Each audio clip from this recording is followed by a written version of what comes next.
Let's find 1/3 of 75 by multiplying 75 by 1/3. To find 1/3 of 75, we'll multiply 75 by 1/3. Here's our multiplication expression: 75 times 1/3. To multiply a whole number by a fraction, we multiply the whole number by the numerator and then divide the result by the denominator. In this case, we'll multiply 75 by 1 and then divide by 3. First, let's multiply 75 by 1.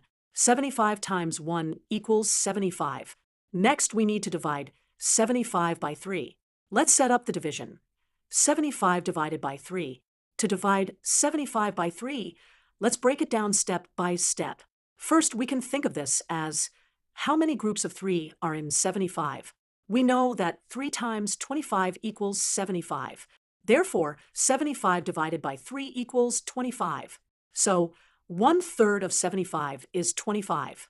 We can verify this is correct because if we take 3 groups of 25, we get back to our original number of 75. So, 1/3 of 75 equals 25.